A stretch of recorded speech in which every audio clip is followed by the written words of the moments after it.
लेकिन अब जो शुरुआत होने जा रही है ये वो बच्चियां और बच्चे हैं जिन्होंने बड़ी जमकर मेहनत की है, और इसलिए मेहनत की है ताकि हमारे और आपके सामने जो कुछ उन्होंने पढ़ा है, जो कुछ उनके पास हुनर है, वो पेश कर सकें।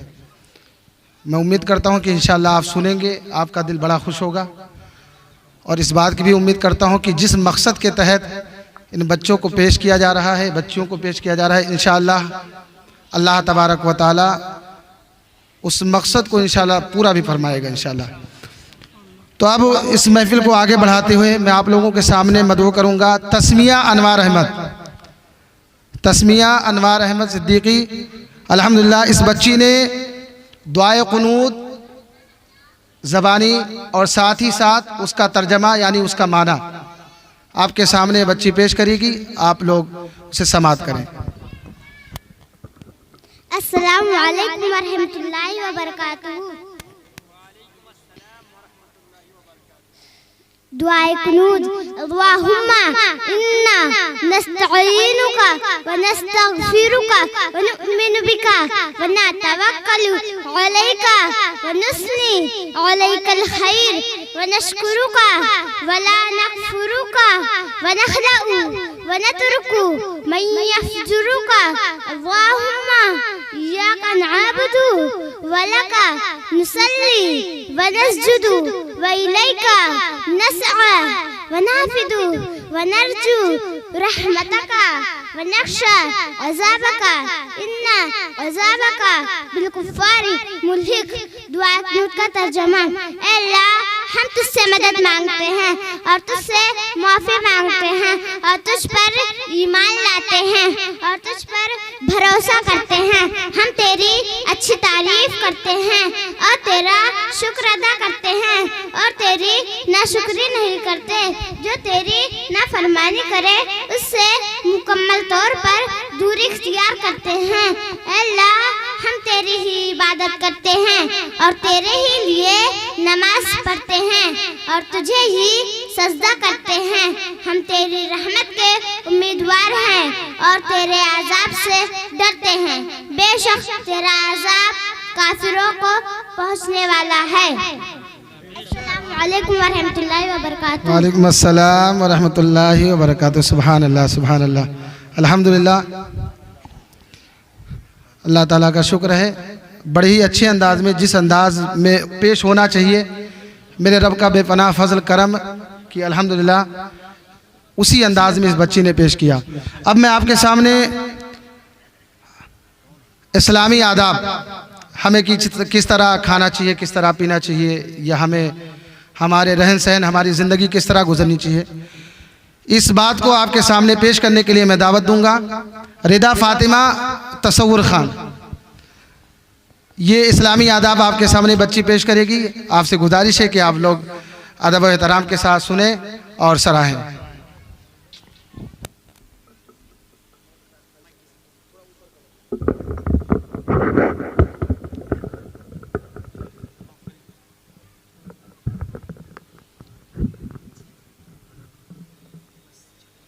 अस्सलामु अलैकुम वरहमतुल्लाहि ताला व बरकातुहू। इस्लामी आदाब नंबर 1, पांचों वक्त नमाज पढ़ा करो। नमाज पढ़ने में इधर उधर ना देखो और नमाज इत्मीनान से पढ़ो, जल्दी जल्दी ना पढ़ो। नंबर 2, कुरान शरीफ रोजाना पढ़ा करो। कुरान शरीफ का अदब करो, उससे ऊंची जगह पर ना बैठो। नंबर 3, माँ बाप का कहना मानो, उनका अदब करो, उन्हें खफा ना होने दो। नंबर 4, उस्ताद का अदब करो। उस्ताद माँ बाप से बढ़कर हैं, वो तुम्हें दीन व मजहब की बातें बताते हैं और भले बुरे की तमीज सिखाते हैं। नंबर 5, चलते फिरते कोई चीज ना खाओ, नंगे सर खाना बुरा है। खाने से पहले बिस्मिल्लाहिर्रहमानिर्रहीम पढ़ो। बगैर हाथ धोए खाना ना खाओ, दाहिने हाथ से खाओ, बाएं हाथ से कोई चीज ना खाओ। खाने में चबड़ चबड़ की आवाज ना पैदा करो।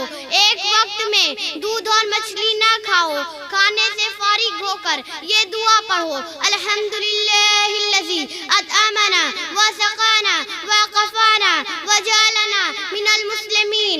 नंबर 6, पानी और चाय वगैरह कोई चीज़ बाएं हाथ से ना पियो, हमेशा दाहिने हाथ से पियो। वज़ू का बचा हुआ पानी और आबे ज़मज़म खड़े होकर पीना चाहिए, बाकी पानियों को खड़े होकर पीना बुरा है। पीने के बाद अल्हम्दुलिल्लाह कहो। अस्सलामु अलैकुम। अस्सलाम व रहमतुल्लाहि ताला व बरकातुहू। माशाअल्लाह माशाअल्लाह सुभान अल्लाह। ये आदाब है जो अल्हम्दुलिल्लाह जिस पर हम सभी को अमल होना हम सभी को जो है अमल करना चाहिए। और ये बच्चियां जो हैं आपके सामने पेश कर रही हैं। दुआ है कि अल्लाह ताला इनके इल्म में और खूब अल्लाह ताला बरकत अता फरमाए। कि अब मैं आपके सामने अक़ीदे खुदा तबारक व तआला के मुतालिक हमारा और आपका अक़ीदा किस तरह होना चाहिए, इसके मुतालिक पेश करने के लिए मैं आवाज़ दूंगा काशिफ़ इब्ने शहज़ाद अहमद। काशिफ़ इब्ने शहज़ाद अहमद, ये बच्चा आपके सामने आएगा और जो है खुदा ताला के मुतालिक आपके सामने। अस्सलामु अलैकुम वरहमतुल्लाहि ताला वबरकातुहू। वालेकुम अस्सलाम वरहमतुल्लाहि ताला वबरकातुहू। ये बताएं खुदा ताला किसे कहते हैं?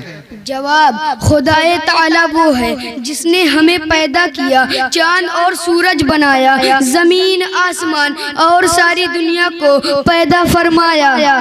जो खुदाए ताला को ना माने उसे क्या कहते हैं? जवाब, उसे काफिर कहते हैं।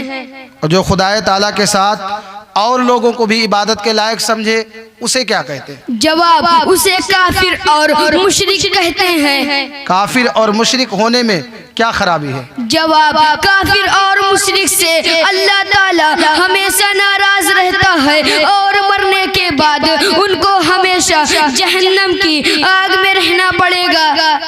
क्या काफिर और मुशरिक जन्नत में कभी नहीं जाएंगे? जवाब, नहीं, हरगिज नहीं, बल्कि ये लोग हमेशा जहन्नम में रहेंगे। अस्सलामु अलैकुम वरहमतुल्लाहि ताला वबरकातुहू। वालेकुम अस्सलाम वरहमतुल्लाहि ताला वबरकातुहू।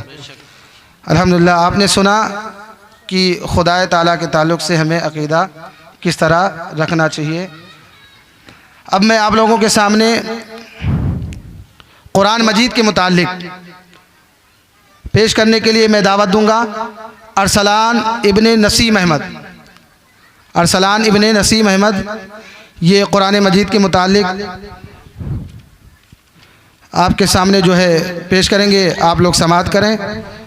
अस्सलामु अलैकुम वरहमतुल्लाहि व तआला बरकातुहू। कुरान शरीफ किसकी किताब है? जवाब, कुरान शरीफ अल्लाह ताला की किताब है।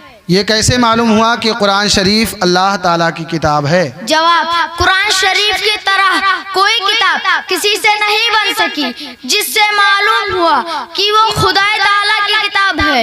अगर किसी आदमी की बनाई हुई होती तो कोई और भी वैसे किताब बना लेता।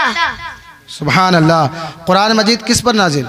जवाब, हमारे हुजूर सल्लल्लाहु ताला अलैहि वसल्लम पर नाजिल हुआ, यानी उतरा। पूरा कुरान मजीद एक मर्तबा उतरा या थोड़ा थोड़ा करके? जवाब, थोड़ा थोड़ा लोगों के जरूरत के मुताबिक उतरता रहा। पूरा कुरान मजीद कितने दिनों में नाजिल हुआ?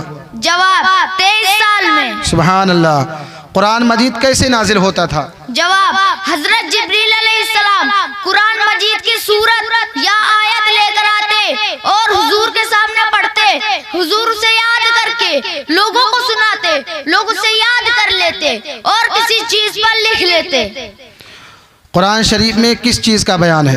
जवाब, इसमें हर चीज का बयान है। ये किताब किस लिए नाजिल हुई? जवाब, लोगों को सही रास्ता दिखाने के लिए नाजिल हुई है ताकि लोग अल्लाह और उसके रसूल को जाने और उनके मर्जी की मुवाफिक काम करें। अस्सलामु अलैकुम वरहमतुल्लाहि व तआला बरकातुहू। वालेकुम अस्सलाम वरहमतुल्लाहि व तआला बरकातुहू। सुभान अल्लाह सुभान अल्लाह। ये कुरान मजीद के मुतालिक आप लोगों ने समाअत किया। अब मैं आपके सामने सरकार दो आलम सल्लल्लाहु ताला अलैहि वसल्लम के मुतालिक हमारा अक़ीदा किस तरह होना चाहिए और नबी मोहतरम सल्लल्लाहु ताला अलैहि वसल्लम की ज़िंदगी मुबारक और आपके घर वालों के ताल्लुक़ से जानकारियाँ इंशाअल्लाह ये बच्चा आपके सामने पेश करेगा। ग़ुलाम मोहम्मद इब्ने मेराज अहमद प्रधान। ग़ुलाम मोहम्मद इब्ने मेराज अहमद। वालेकुम अस्सलाम व रहमतुल्लाहि ताला बरकातुहू। सरकार मुस्तफ़ा सल्लल्लाहु ताला अलैहि वसल्लम कौन है? जवाब, खुदाए ताला के रसूल हैं, सब रसूलों से अफजल हैं, उनके मर्तबे का कोई नहीं, हम सब उनकी उम्मत में हैं और वो हमारे रसूल हैं। सुभान अल्लाह।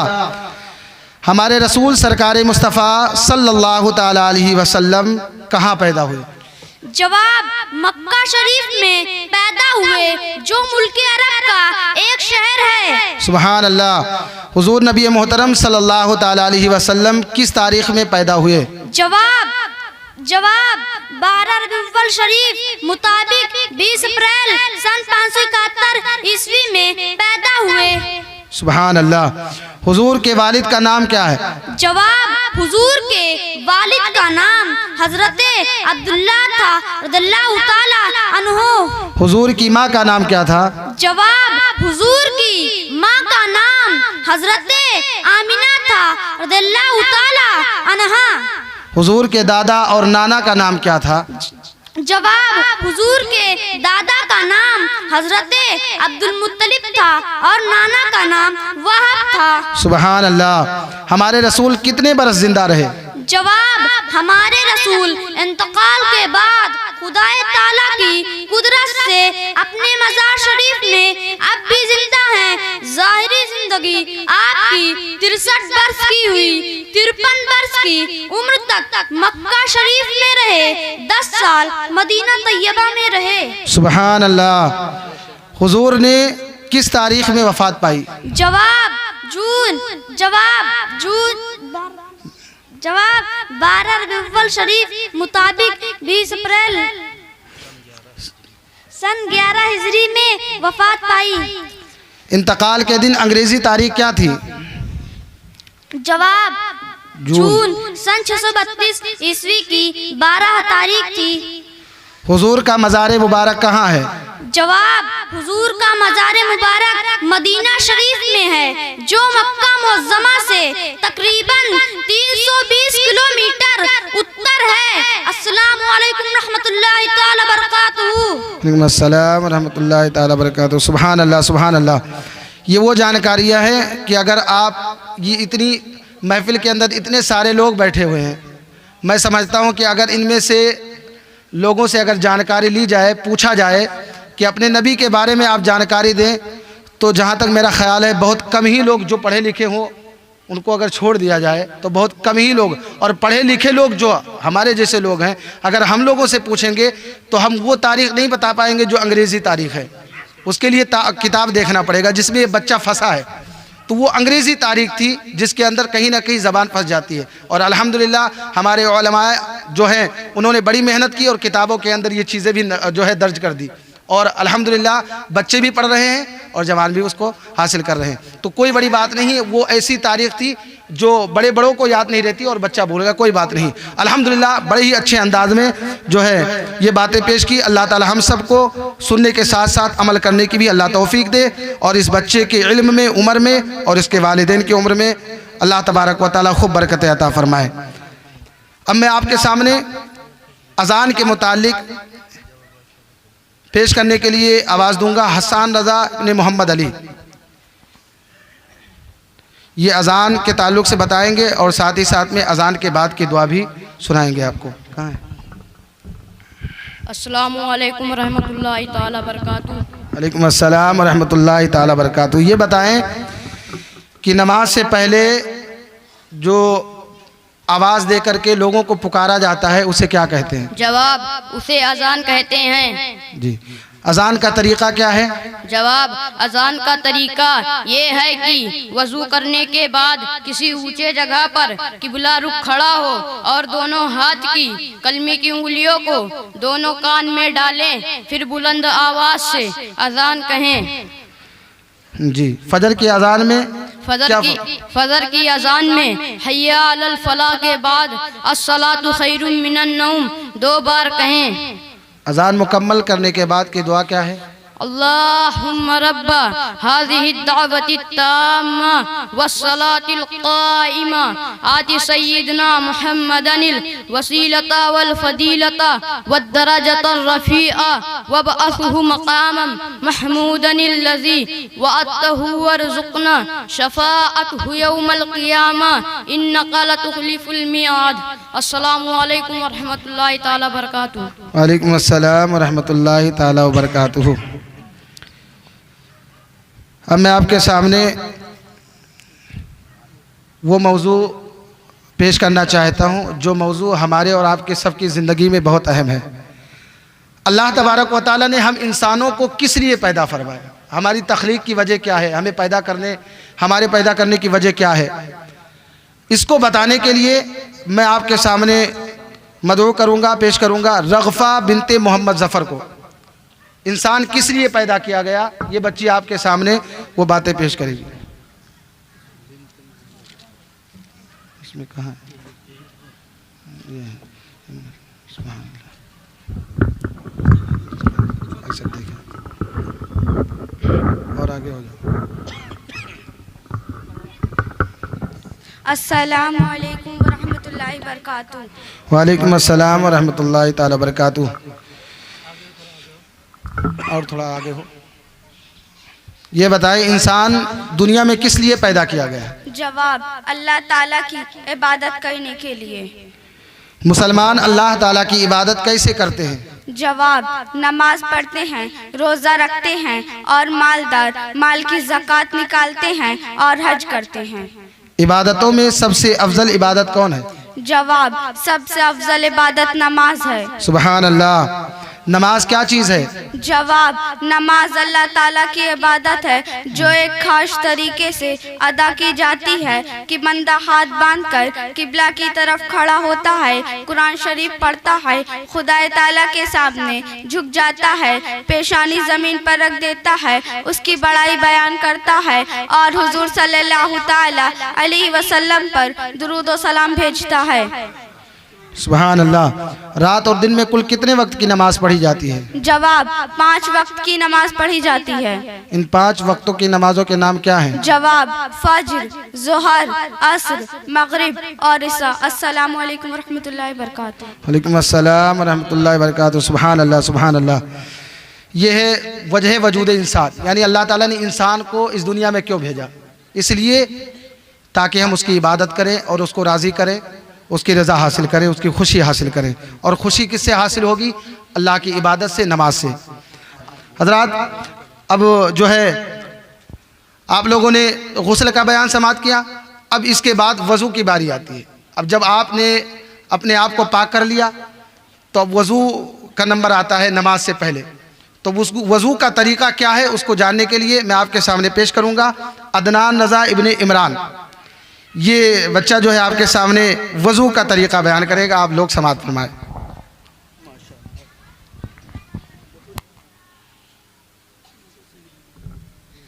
अस्सलामु अलैकुम व रहमतुल्लाहि ताला बरकातुहू। वालेकुम अस्सलाम व रहमतुल्लाहि ताला बरकातुहू। ये बताएं नमाज पढ़ने के पहले जो हाथ और मुंह धोते हैं उसे क्या कहते हैं? जवाब, उसे वजू कहते हैं।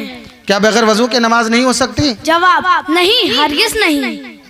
वज़ू करने का तरीका क्या है? जवाब, वज़ू करने का तरीका ये है कि पहले बिस्मिल्लाहिर्रहमानिर्रहीम पढ़ें, फिर मिसवाक करें। अगर मिसवाक ना हो तो उंगली से दांत मलें, फिर दोनों हाथों को गट्टों तक 3 बार धोएं। पहले दाहिने हाथ पर पानी डालें, फिर बाएं हाथ पर, दोनों को एक साथ ना धोएं। फिर दाहिने हाथ से 3 बार कुल्ली करें, फिर बाएं हाथ की छोटी उंगली से नाक साफ करें, फिर दाहिने हाथ से नाक में 3 बार पानी चढ़ाएं, फिर पूरा चेहरा धोएं, यानी पेशानी पर बाल उगने की जगह से ठोड़ी के नीचे तक और एक कान की लौ से दूसरे कान की लौ तक हर हिस्सा पर 3 बार पानी बहाएं। इसके बाद दोनों हाथों को कोहनियों समेत 3 बार धोएं। उंगलियों के तरफ से कोहनियों के ऊपर तक पानी डालें, कोहनियों के तरफ से मत डालें। डालें। फिर एक बार दोनों हाथ से पूरे सर का मसा करें। कानों और गर्दन का एक एक बार मसा करें। फिर दोनों पाँव टखनों समेत 3-3 बार धोएं। धोने का मतलब क्या है? जवाब, धोने का मतलब ये है कि जिस चीज को धोएं उसके हर हिस्से पर पानी बह जाए। अगर कुछ हिस्सा भीग गया मगर उस पर पानी नहीं बहा तो वजू होगा कि नहीं? जवाब, इस तरह वजू हरगिज नहीं होगा। भीगने के साथ हर हिस्से पर पानी बह जाना जरूरी है। हर हिस्से को 3 बार धोना सुन्नत है और 1 बार धोना फर्ज है। अस्सलामु अलैकुम व रहमतुल्लाहि तआला व बरकातुहू। सुभान अल्लाह, सुभान अल्लाह। मैं उम्मीद करता हूँ कि आप लोगों ने समाअत भी किया और आप लोगों ने समझा भी। धोने का मतलब ये नहीं है कि पानी सिर्फ जिस्म के उन हिस्सों पर डाल लेना जिन हिस्सों को वज़ू में धोया जाता है। डालने का मतलब सिर्फ वज़ू नहीं है। धोने का मतलब डालने के साथ साथ पानी का बह जाना ज़रूरी है। अगर आपका वो हिस्सा जिसमें वज़ू को जो वज़ू में जिसको धोना फ़र्ज़ है, ज़रूरी है, अगर आपके उस हिस्से पर पानी नहीं बहता है तो आपका वज़ू नहीं होगा। और अल्हम्दुलिल्लाह इस बच्चे ने आपके सामने ये बात पेश की और आप लोगों ने समाअत किया। अल्लाह ताला इस बच्चे की उम्र में, इसके वालिदैन की उम्र में अल्लाह खूब बरकतें अता फ़रमाए और इस बच्चे को अल्लाह ताला इल्म नाफ़ि अता फ़रमाए और हम सबको अमल करने की अल्लाह तौफीक दे। अब मैं आपके सामने जो है वज़ू के फ़राइज़, वज़ू में कितनी चीज़ें फ़र्ज़ हैं जिसके बगैर वज़ू हो ही नहीं सकता अगर उसमें कोई कमी हुई, इस चीज़ को जानने के लिए मैं दावत दूँगा उम्मे ज़ैनब बिनते मोहम्मद नफीस, जिसमें उसी में है,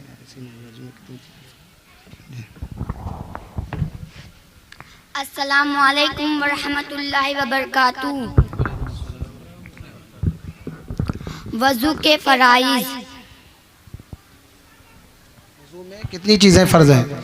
जवाब, वज़ू में 4 चीज़ें फ़र्ज़ हैं। पहला, मुँह धोना शुरू पेशानी यानी बाल जमने की जगह से थोड़ी के नीचे तक और एक कान की लौ से दूसरे कान की लौ तक।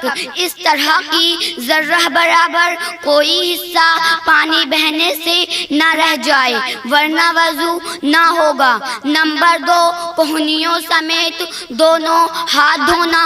इस तरह की बाल की नोक बराबर हर हिस्से पर पानी बहने से ना रह जाए वरना वज़ू ना होगा।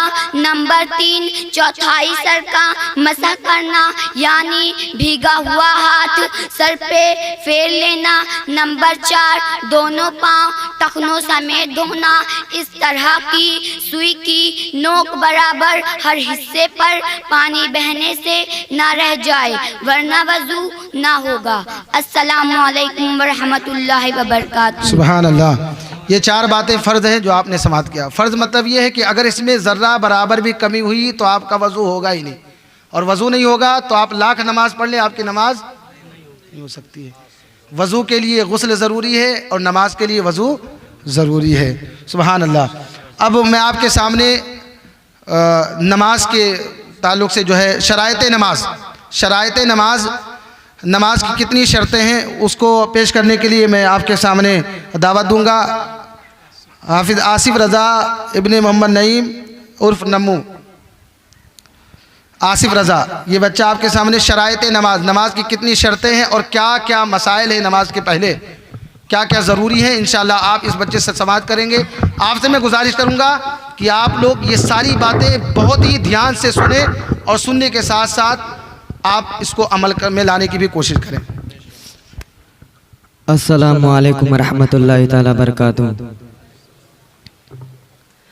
शराइत नमाज, हर मुसलमान मर्द और औरत को ये जान लेना चाहिए कि ईमान और अकीदों को सही कर लेने के बाद सब फर्जों में सबसे बड़ा फर्ज नमाज है, क्योंकि कुरान मजीद और अहादीस में बहुत ज़्यादा बार बार इसकी ताकीद आई है। याद रखो कि जो नमाज को फर्ज ना माने या नमाज की तौहीन करे या नमाज को एक हल्की और बेकद्र चीज समझकर उसकी तरफ से बेतवज्जही बरते वो काफिर और इस्लाम से खारिज हैं। और जो शख्स नमाज ना पढ़े वो बहुत बड़ा गुनहगार, कहरो का हार और गज़्ब जब्बार में गिरफ्तार और अज़ाब जहन्नम का हकदार है। और वो इस लायक है कि बादशाह इस्लाम पहले उसको तंबी सजा दे, फिर भी वो नमाज ना पढ़े तो उसको कैद कर दें, यहाँ तक कि तौबा करने लगे और नमाज पढ़ने लगे। बल्कि इमाम मालिक व शाफई व अहमद रहमतुल्लाह ताला अलैहिम के नज़दीक बादशाह इस्लाम को उसके कत्ल का हुक्म है। शरीयत का ये मसला है कि बच्चा जब 7 बरस का हो जाए तो उसको नमाज सिखाकर नमाज पढ़ने का हुक्म दें, और जब बच्चे की उम्र 10 बरस की हो जाए तो मार मार कर उसे नमाज पढ़वाएं। मसला नमाज खालिस बदनी इबादत है, यानी एक की तरफ से दूसरा नहीं पढ़ सकता। ना ये हो सकता है कि जिंदगी में नमाज के बदले कुछ माल बतौरे फिदिया अदा करके नमाज से छुटकारा हासिल कर ले। हाँ, अलबत्ता अगर किसी पर नमाज रह गई हो और इंतकाल कर गया और वसीयत कर गया कि उसकी नमाजों का फिदिया अदा किया जाए तो उम्मीद है इंशाअल्लाह ये कबूल हो, और ये वसीयत भी वारिसों को उसकी तरफ से पूरी करनी चाहिए कि कबूल व अफ़ू की उम्मीद है। शराइत नमाज, इससे पहले कि हम नमाज का तरीका बताएं, इन 6 चीज़ों को बता देना ज़रूरी है जिनके बगैर नमाज शुरू नहीं हो सकती।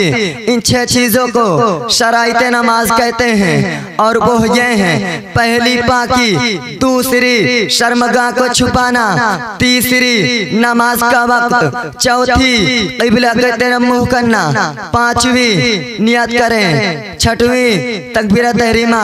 पहली शर्त यानी पाकी का मतलब है कि नमाजी का बदन, उसके कपड़े और नमाज की जगह सब पाक हो और कोई निजासत जैसे पेशाब, पाखाना, खून, लीद, गोबर, मुर्गी की बीट वगैरह न लगी हो, और नमाजी बेगुस्ल और बेवजू भी ना हो। दूसरी शर्त यानी शर्मगाह छुपाने का ये मतलब है कि मर्द का बदन नाप से लेकर घुटनों के नीचे तक शर्मगाह है, इसलिए नमाज की हालत में कम से कम नाप से लेकर घुटनों के नीचे तक छुपा रहना जरूरी है। और औरत का पूरा बदन शर्मगाह है, इसलिए नमाज की हालत में औरत का पूरा तमाम बदन ढका रहना जरूरी है। सिर्फ चेहरा और हथेली, टखनों के नीचे कदम के खुले रहने की इजाजत है, टखने को भी छुपा रहना चाहिए। तीसरी शर्त यानी वक्त का ये मतलब है कि जिस नमाज के लिए जो वक्त मुकर्रर है वह नमाज उसी वक्त में पढ़ी जाए। चौथी शर्त यानी क़िबला को मुँह करना, इसका मतलब जाहिर है कि नमाज में खाने काबा की तरफ अपना चेहरा करें। पांचवी शर्त यानी नियत का ये मतलब है कि जिस वक्त की जो नमाज फर्ज या वाजिब या सुन्नत या नफल या कज़ा पढ़ता हो, दिल में उसका पक्का इरादा करना कि मैं फला नमाज पढ़ रहा हूँ, और अगर दिल में इरादा के साथ जुबान से भी कह ले तो बेहतर है। छठवीं शर्त तकबीर तहरीमा यानी अल्लाहु अकबर कहना, यह नमाज की आखिरी शर्त है कि उसके कहते ही नमाज शुरू हो गई। अब अगर नमाज के सिवा दूसरा कोई काम किया, कुछ बोला तो नमाज टूट गई। पहली 5 शर्तों का तकबीर तहरीमा से पहले और नमाज खत्म होने तक मौजूद रहना जरूरी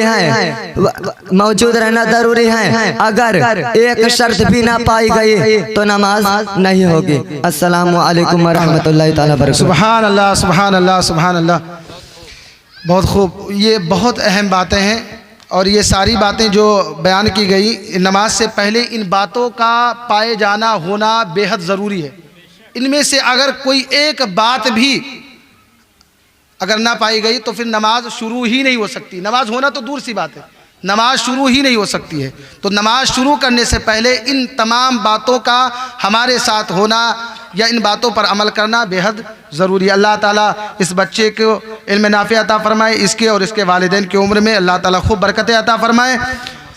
और अब मैं आपके सामने शराइत नमाज के बाद नमाज का तरीक़ा पेश करने के लिए दावत दूंगा कामरान इब्ने एजाज़ अहमद को। ये बच्चा आपके सामने नमाज का तरीक़ा पेश करेगा कि हमें और आपको नमाज किस तरह पढ़नी चाहिए। आप लोग से गुजारिश है कि बड़े ही अदब से आप लोग बच्चे को सुने और सुनने के साथ साथ अमल करने की कोशिश करें। अस्सलामु अलैकुम रहमतुल्लाहि तआला बरकातुहू। वालेकुम अस्सलाम व रहमतुल्लाहि तआला व बरकातुहू। नमाज पढ़ने का तरीका मुझसे समाअत करें। नमाज पढ़ने का तरीका ये है कि जो नमाज पढ़नी है पहले दिल में उसकी नियत करें और नियत के अल्फाज ज़बान से कह लें तो बेहतर है। मसलन फजर की फ़र्ज नमाज पढ़नी हो तो यूँ कहें, नियत की मैंने 2 रकात नमाज फजर फ़र्ज की वास्ते अल्लाह ताला के मुँह मेरा काबा शरीफ की तरफ।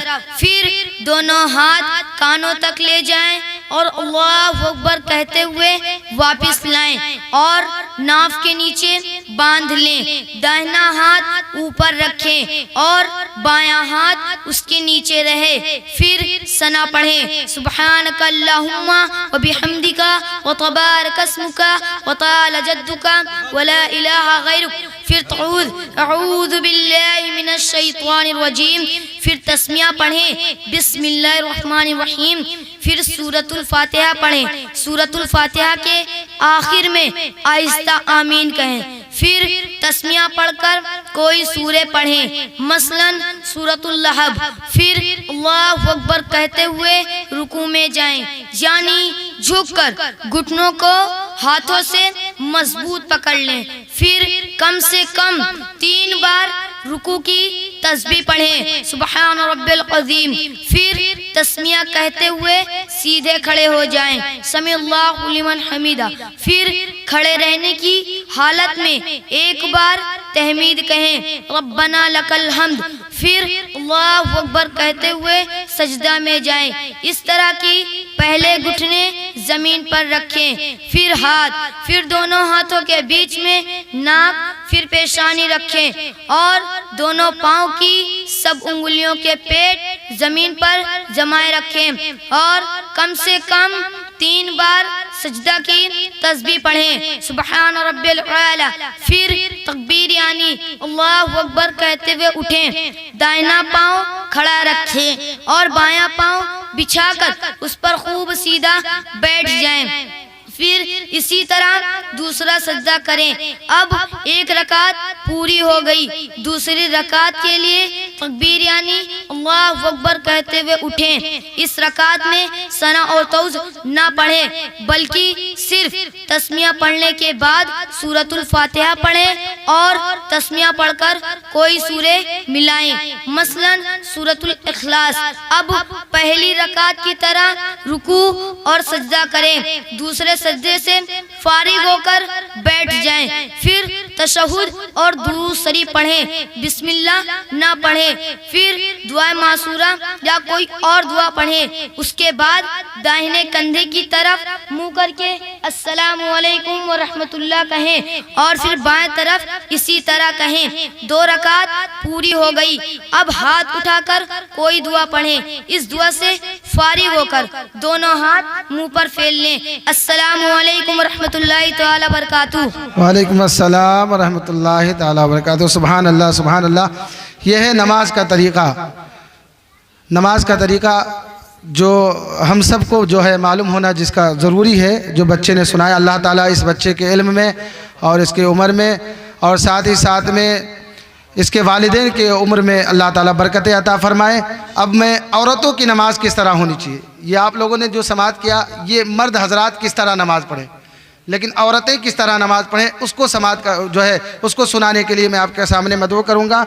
शिफ़ा फ़ातिमा इब्ने मोहम्मद इमरान ख़ान, शिफ़ा फ़ातिमा मोहम्मद इमरान ख़ान, औरतों की नमाज किस तरह होनी चाहिए समाअत करें। अस्सलामु अलैकुम व रहमतुल्लाहि तआला बरकातुहू। औरतों की नमाज का तरीका। औरतों को चाहिए कि तकबीर तहरीमा के वक्त मर्दों की तरह कानों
रहमतुल्लाहि ताला बरकातुहू। वालेकुम अस्सलाम व रहमतुल्लाहि ताला।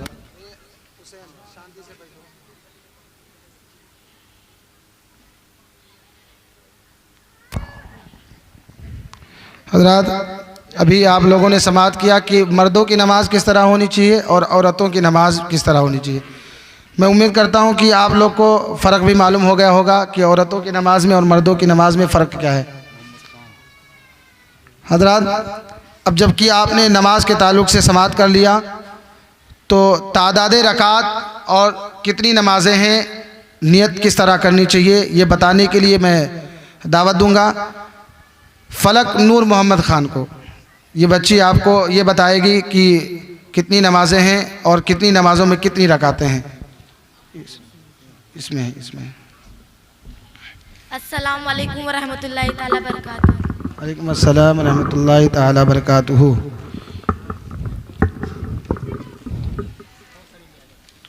और आगे करो जी। रात और दिन में कुल कितने वक्त की नमाज पढ़ी जाती है? जवाब, 5 वक्त की नमाज पढ़ी जाती है। इन 5 नमाजों के नाम क्या है? जवाब, फज्र, ज़ोहर, असर, मगरिब और ईशा। फजर के वक्त कुल कितनी रकात नमाज पढ़ी जाती है? जवाब, फज्र के वक्त कुल 4 रकात नमाज पढ़ी जाती है। पहले 2 रकात सुन्नत, फिर 2 रकात फर्ज। ज़ोहर के वक्त कुल कितनी रकात नमाज पढ़ी जाती है? जवाब, ज़ोहर के वक्त कुल 12 रकात नमाज पढ़ी जाती है। पहले 4 रकात सुन्नत गैर मुक़्क़दा, फिर 4 रकात फर्ज, फिर 2 रकात सुन्नत मुक़्क़दा, फिर 2 रकात नफल। 4 रकात सुन्नत मुक़्क़दा है। असर के वक्त कुल कितनी रकात नमाज पढ़ी जाती है? जवाब, असर के वक्त कुल 8 रकात नमाज पढ़ी जाती है। पहले 4 रकात सुन्नत गैर मुक़्क़दा, फिर 4 रकात फर्ज। मगरिब के वक्त कुल कितनी रकात नमाज पढ़ी जाती है? जवाब, मगरिब के वक्त कुल 7 रकात नमाज पढ़ी जाती है। पहले 3 रकात फर्ज, फिर 2 रकात सुन्नत मुक़्क़दा, फिर 2 रकात नफल। ईशा के वक्त कुल कितनी रकात नमाज पढ़ी जाती है? जवाब, ईशा के वक्त कुल 17 रकात नमाज पढ़ी जाती है। पहले 4 रकात सुन्नत गैर मुक़्क़दा, फिर 4 रकात फर्ज, फिर 2 रकात सुन्नत मुक़्क़दा, फिर 2 रकात नफल, फिर 3 रकात वित्र वाजिब, फिर 2 रकात नफल। जी। फजर की 2 रकात नमाज की नियत बताएं फ़र्ज की। जवाब, नियत की मैंने 2 रकात नमाज फर्ज फज्र की अल्लाह ताला के लिए, मुँह मेरा काबा शरीफ की तरफ, अल्लाह अकबर। सुन्नत की बताएं नियत। जवाब, नियत की मैंने 2 रकात नमाज सुन्नत फज्र की अल्लाह ताला के लिए, सुन्नत रसूल अल्लाह की, मुँह मेरा काबा शरीफ की तरफ, अल्लाह अकबर। अस्सलाम वालेकुम व रहमतुल्लाहि ताला बरकातुहू। सुभान अल्लाह, सुभान अल्लाह। फ़राइज़ नमाज में कितनी चीज़ें फ़र्ज हैं, ये बताने के लिए मैं मदऊ करूँगा महफूज इब्ने मोहम्मद अकरम। ये अल्हम्दुलिल्लाह ये लड़का मदरसा बाहर जो है फतेहपुर जो है रहता है और अल्हम्दुलिल्लाह ये आपके मदरसे में आपके यहाँ पढ़ता है। फ़राइज़ नमाज की कितनी बातें, नमाज में कितनी बातें फ़र्ज हैं, इंशाअल्लाह आपको बताएंगे। आप समाअत फरमाएं।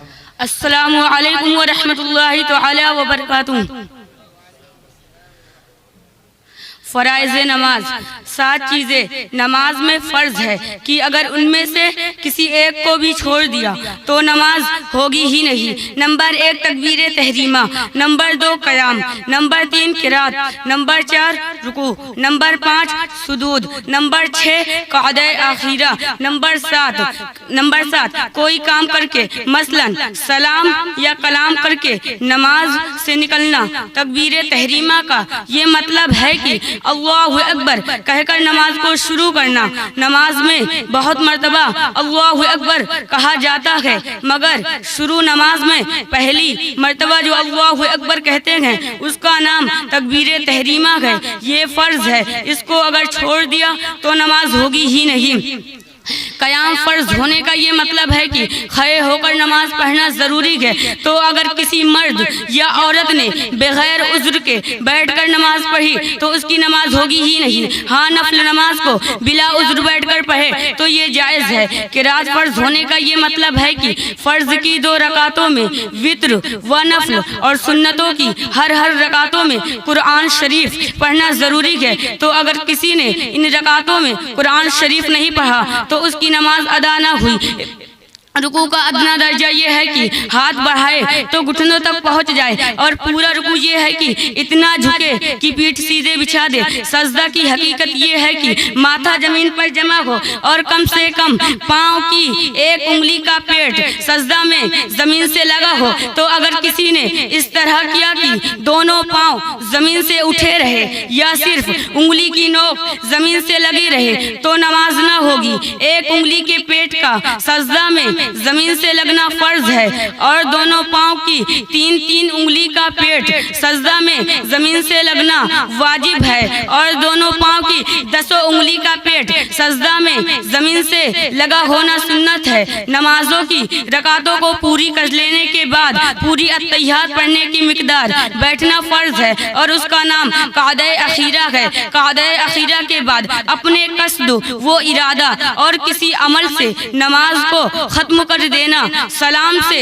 हो या किसी दूसरे अमल से, लेकिन नमाज के फराइज में से है। लेकिन सलाम के अलावा अगर कोई दूसरा काम करके नमाज को खत्म किया, अगर नमाज का फर्ज अदा हो गया, लेकिन नमाज को दोबारा पढ़ना वाजिब है। अस्सलामु अलैकुम व रहमतुल्लाहि तआला व बरकातुहू। सुभान अल्लाह, सुभान अल्लाह।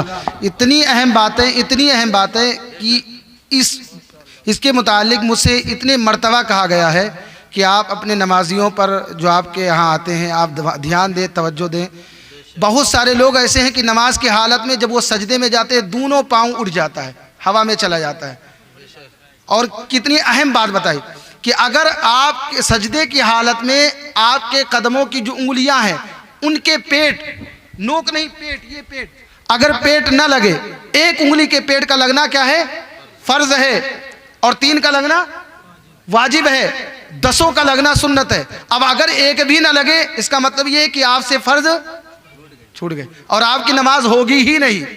अब ज़रा वो सारे लोग जो लोग सजदे की हालत में अपने पैरों को उठा लेते हैं, सोचे कि अगर उनकी हालत इस तरह है तो उनकी नमाज नहीं होती है। इसको सुनने के बाद वो कोशिश करें कि वो इस पर अमल करें, वरना जितनी भी नमाजें वो पढ़ेंगे उनकी नमाज होगी नहीं है। सुभान अल्लाह। अल्लाह ताला इस बच्चे की उम्र में और इसके घर वालों, इसके वालिदैन की उम्र में और इसके इल्म में अल्लाह ताला खूब बरकतें अता फरमाए।